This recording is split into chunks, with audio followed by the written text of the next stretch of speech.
What if Pennywise the Clown from the movie It was based on a real-life clown? What if I told you that Pogo the Clown is much more sinister than Pennywise? Would you believe me?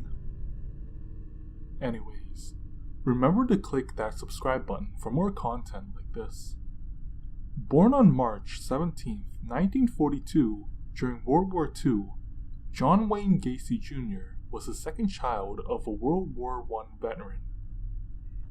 He was born of Polish and Danish ancestry, as his paternal grandparents, or his father's mother and father, immigrated to the United States from Poland.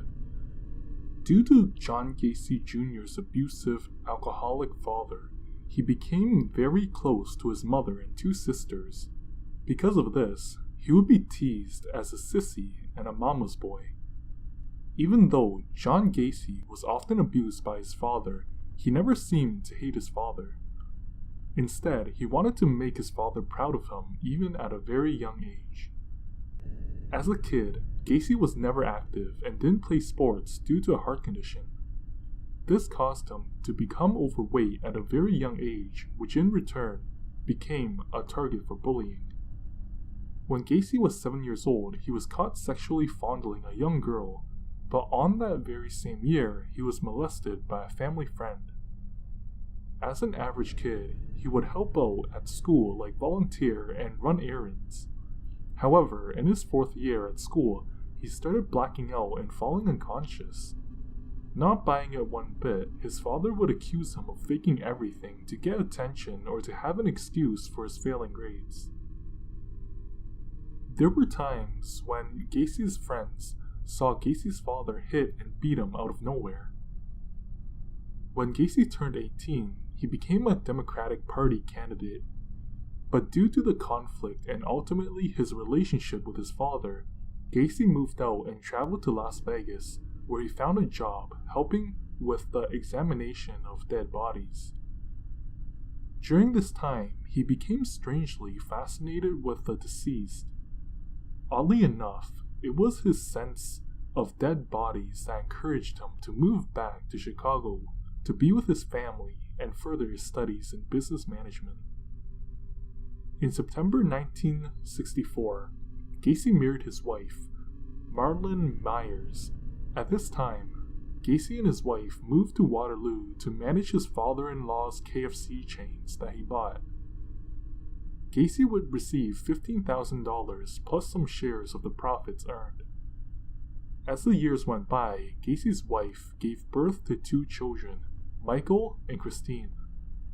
Finally, in July 1966, Gacy's parents visited them in Iowa, where Gacy Sr. apologized for mentally and physically abusing him. At the same time, he joined the United States Junior Chamber Organization, or the JCs. This organization was to develop leadership and organization skills for anyone between the ages of 18 to 40. It was also in this club where Gacy started strange and unsettling affairs. One such affair was his involvement with local prostitution.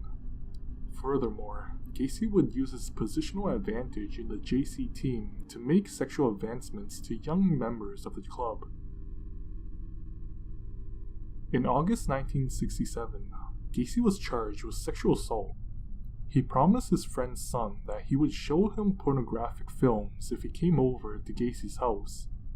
Upon arrival, Gacy constantly supplied the young adult with alcohol as he proceeded to persuade him into giving Gacy oral sex. Furthermore, Gacy tricked many other teenagers into performing homosexual experiments where the teenagers would be paid handsomely. However, in March 1968, the law had caught up with him. As one of his victims had told their father, whom in return reported to the police. After some conflict between him and the victim's father, Gacy hired someone to take care of the issue, which ultimately backfired on him. On December 3, 1968, Gacy was sentenced to 10 years in prison. During his time spent in prison, his father had died due to liver issues, and on June 18, 1970, after serving just 18 months in prison, Gacy was sent out on parole. However, he had to live with his mother in Chicago, which he obliged. Gacy's first murder was of Timothy McQuay, who was visiting Chicago for some sightseeing. On January 2, 1972, Gacy gave McQuay a ride from the Greyhound bus terminal, promising McQuay that he could save some money and spend the night at his house.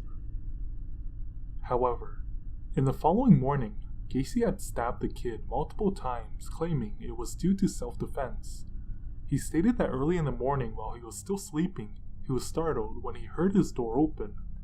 Gacy then awoke to seeing McQuay walking closer to Gacy with a knife in hand. Scared for his life, he fought to take over the weapon, and in the process, he managed to stab the boy to death.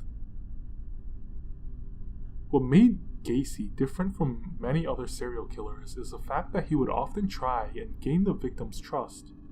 He would do this as he dressed up in a clown suit, calling himself Pogo the Clown after being inspired in a local moose club, where a clown club would often perform at fundraising events and parades. His trick would become his style for murdering people. He would lure his victim by constantly supplying them with alcohol and or possibly drugs. In return, he would gain trust from his victims. He would then pull out handcuffs and persuade them to wear them. Once he knew that they could not get out of them, he would rape and torture them. In the end of the act, he would hang his victims with a rope. This was often known as the handcuff and rope trick. On December 22, 1978, Gacy confessed to the police that he had committed 25 to 30 murders. He would state that all of them were teenage runaways or prostitutes that he would pick up near the Greyhound bus station. He would lure them into his house by promising them something like a job or offered them money for a return favor. He would bury most of his victims in his crawl space or garage to clean up his tracks. However, his last few victims were thrown over a bridge due to his crawl space being completely full. After his confessions, police would search for his victims to confirm his murders and recover their bodies to their families. Between December 22nd and 29th, a total of 26 bodies were found in Gacy's crawl space, and one was found under his garage floor. Gacy was finally brought to trial on February 6, 1980, for a total of 33 murders.